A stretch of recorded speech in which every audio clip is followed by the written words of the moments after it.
How long have you been running on empty for? It seems like for a long time.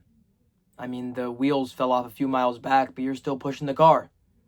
And you're hearing the metal scrape against the concrete, and it just makes your ears bleed, and you don't want to be here anymore.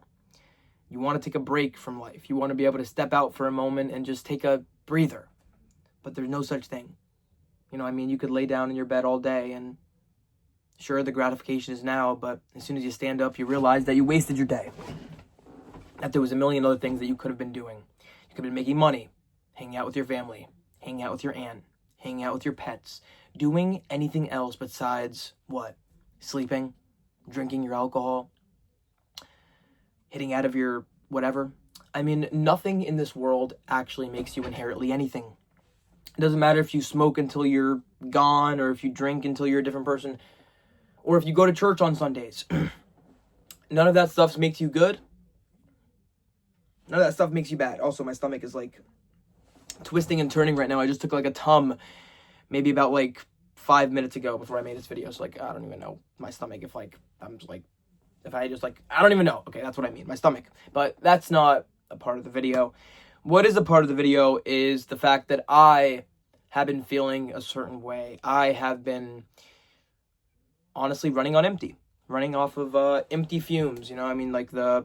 This Tom's the train, the steam, the boat, just steaming out of the top, and then eventually you don't know what you're doing. Eventually none of it makes sense. But a wise woman once told me that when you fail at something, as long as you get up and you try again, well, you didn't fail. Because you're falling upward. You're failing forward instead of failing backwards, okay? Because as long as you continue to try, as long as you get up every single day and you give it your all, sometimes I wonder to myself, how do people do it? How do people wake up in the morning and say, yeah, another day, let's do it? It doesn't make any sense to me. It doesn't. How teachers will wake up and go to school and teach and be happy, and then therapists will talk to people and then make sure they feel good. Is it for the money? Is it for something else? Is it because they actually found something that they enjoy? Unfortunately, everyone, most people in life don't find what they enjoy. Most people in life don't find what they love. They spend their entire lives kind of just floating, existing. Taking the pills, taking the drink, taking the smoke, doing anything just to pass the time, doing anything just to not feel that way. Actually, whenever I hear people tell me that they have hobbies, that whenever they paint, they draw, they go to the club, they go to their, not that kind of club, they go to their chess club on Saturdays, I don't know. They have hobbies, those kind of people, sure, they make me hopeful and sad for myself at the same time. Because a part of me wishes that I was a cloud. A part of me wishes that I was the stranger on the side of the street with the smile on his face, or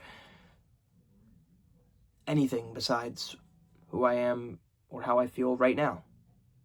Sometimes I feel like I'm sad in ways I can't even explain.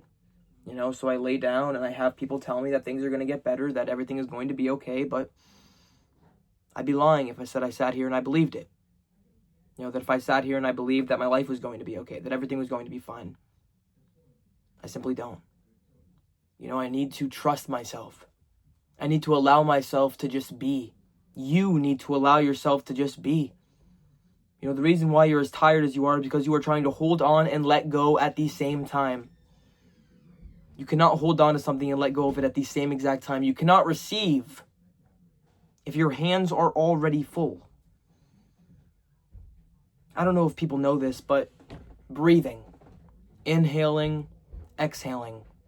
Whenever you breathe, everyone, you need to let go of that second. You need to let go of that initial breath in order to take in something new. Every time that you let go of the oxygen out of your lungs, that is you in the back of your mind trusting that the universe will fill your lungs with something new.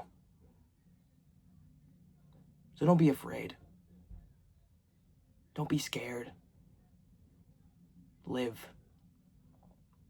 Be that person at the end of your life that says, you know what? I don't know what you guys did, but I enjoyed my life. I did what I wanted to do. I said what I wanted to say. I acted accordingly. I would much rather you sit down with me and yell and scream and cry your feelings out to me and act like a little bee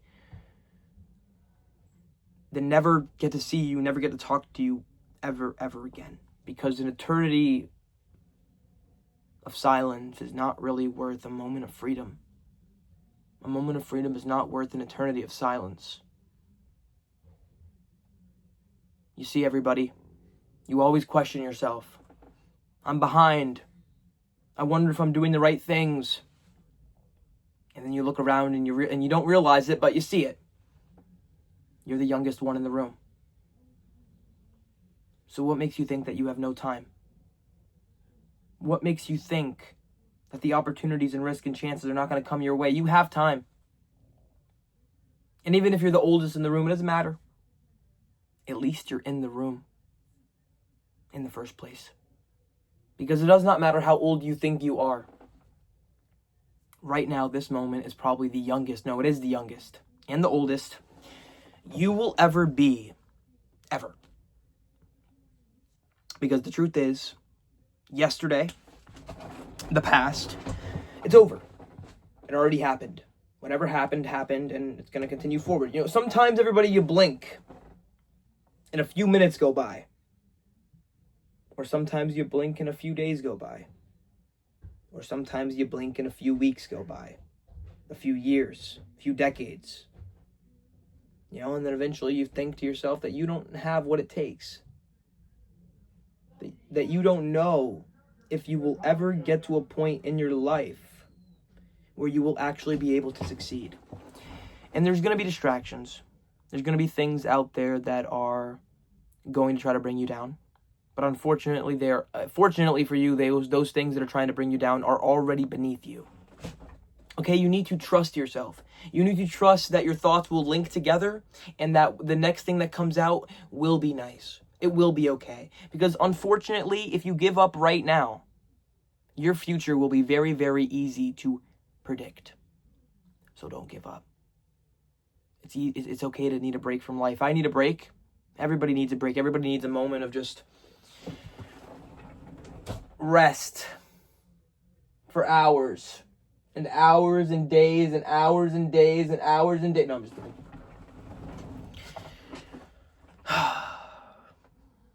Where am I even at? It's okay to need a break. It's okay to do weird things. It's okay to make mistakes. You're a human being. Those things are going to happen. Okay, especially when you're not following a script. Especially when you're not following what other people want you to do. Things are going to look weird. You know, I mean, I don't know. These shoes, for example. You know, I mean, this is literally, it could be anything in the world. I could pull out literally anything in the world here. But they're not the best looking shoes, you know, but the imperfections, you know, whatever. Okay, forget the shoe. All right, forget about the shoe. All right, look at my face. Look at this, the gap, the whatever, the this, the everything, all of it. The imperfections, the flaws. That is what actually makes something beautiful. Yeah, it does. Because it would be pretty fucking boring if every single tree looked the same. Or if everybody acted the same, everybody looked the same. No. You are already an original. Please do not go out there and die some kind of copy. It's okay. See, even my mind says put back the shoe. So I'm going to put back the shoe. Awesome. Enjoy your life. Make mistakes. Enjoy life. Savor it. Lay down on the ground and feel the wind. Pick up the leaves. And realize that everything will be okay. Even though this entire video has been basically me saying that as long as you're alive, you will never actually know if everything is going to be okay. And that's perfectly okay. You don't need to know every single way to go. If you knew the way to go the whole time, it would not be an adventure. It would not be a journey. In fact, you probably wouldn't even want to leave your room if you knew what was going to happen next 24/7. So be grateful for it. Be grateful for all of it. Because one day the tables will turn. When you are winning, be humble. Because you very well might lose. When you are losing, stay hopeful. Because you very well may succeed. If there's one thing that I could tell you 110%, is that the tables will turn. And not just me 100% saying that from my own life, my own experience, because I've been through some messed up crap. I've seen some weird things, I've had some weird things happen. But here I am, continuing, moving forward, trying my best to try my best. And maybe that's enough, or maybe it isn't. Maybe one day we will figure it out. I need a break from life. I need a break from everything. I need to just be able to lay down for a week without any consequence. Like, I need to be able to pause time and then rest, if that makes sense. But it doesn't. And that will never happen, and that will never be the case, because that is impossible. So choose yourself. Enjoy your life, even if it feels selfish. Maybe it is. But you come into this world with nothing, and you leave with nothing. Make sure that the in-between part is really good. Make sure it's really good. So get out there, enjoy your life, find something that you enjoy, and then go all in on it. Because why not? Life is only precious because it ends. If it never ended, then oh well. I don't know. Get out there. Enjoy your day. Night, evening. Whatever it is for you guys. And I will catch you guys in the next video. Remember to stay positive.